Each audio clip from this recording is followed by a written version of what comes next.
कारण आहे की महिलांवर होणारा अन्याय। आज मी क्षेत्र माहुली सरपंच आहे। मी 2 वर्ष झालं निवडून आलेले आहे आणि ह्या माझ्या सदस्य आहेत अंजली निकम आणि सौ छाया तुपे। आज आम्ही अनुसूचित जातीतनं जरी निवडून आलो असलो तरी आम्ही आज महिला आहे, आम्ही माणूस आहे, आम्हाला माणसासारखं जगण्याचा अधिकार आहे। आम्ही काय जनावर नाही, आम्हाला अधिकार नाही का तो? आम्ही जर निवडून एवढ्या चांगल्या मतांना जर निवडून आलो असलो तर आम्ही कारभार करू शकतो, आम्हाला तुम्ही सहकार्य करू शकता, पण आम्हाला कुणीही मदत केलं नाही। आम्हाला जातीवरून लोकांची नाव टाकली गाव कोणते म्हणून काय प्रकार आज आम्हाला सचिन नागेश जाधव, संजय दत्तात्रय जाधव, विजय पवार हे आम्हाला वारंवार जातीवरनं हिनवलं जातं, जातीवरनं बोललं जातं, जातीवरनं त्रास दिला जातो। आम्ही महिला जरी असलो तरी कारभार करू शकतो, पण आम्हाला तसं गृहीत धरलं जात नाही। आम्हाला एकाही कामात ते कुठलं काम करू देत नाहीत, अडथळे आणतात। साधं कुठलंही छोटंसं जरी काम असलं तरी मी माझा सरपंच असून मी माझा अधिकार वापरू शकत नाही। आणि असल्या गावगुंडांना कडक कारवाई झाली पाहिजे, कारण आम्ही किती दिवस सहन करायचं? 2 वर्ष झालं आम्ही असं सहन करतोय, तरी पण आम्ही जाऊ दे आपलं भांडणाला किंवा कुठलं गावचं आहे असं म्हणून आम्ही सोडून दिलेलं आहे। पण आमच्यावर प्रत्येक गोष्टी जर हे होत असेल तर आता आम्ही सहन करणार नाही।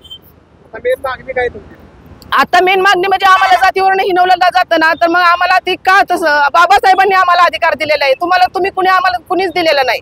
तुम्ही मागासवर्गीय म्हणून तुम्हाला हिनवलं जाते, त्रास दिला जातो, का तुम्ही महिला आहे म्हणून त्रास दिला जातो? दोन्ही गोष्टी काय विषय आहे? नाही, दोन्ही गोष्टी। आम्ही मागासवर्गीय असल्यामुळे आम्हाला काही कुठला अधिकार नाही का?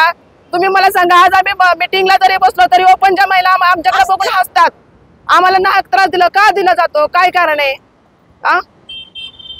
या संदर्भात तुम्ही पालकमंत्र्यांची भेट घेतली का? त्यांच्याशी काय बोलणं झालंय का तुमचं? नाही, पण आम्ही घेणार आहे। आम्हाला जे शक्य होईल त्यांच्या गाठी घेणार आहे आणि तिथपर्यंत आम्ही पोहोचणार आहे। आम्ही ह्याचा शेवट चांगलाच करणार आहे आणि आम्हाला तोपर्यंत काही करावं लागलं ना, आम्ही अगदी स्वतःच्या जीवाची सुद्धा आता पर्वा करणार नाही। किती दिवस हे सहन करायचं? जातीवाद आहे का आता? कोणी तसंही केलं जातं का? मग साताऱ्यासारख्या एवढ्या चांगल्या जिल्ह्यात का तुम्ही हे करताय? आणि तुम्ही महिलांना 50% आरक्षण देताय, जर तुम्ही महिलांना जर आपण असं बोलत असाल मग तुम्ही कशासाठी आरक्षण देताय? कशाला 50% तुम्ही त्यांना हे करताय?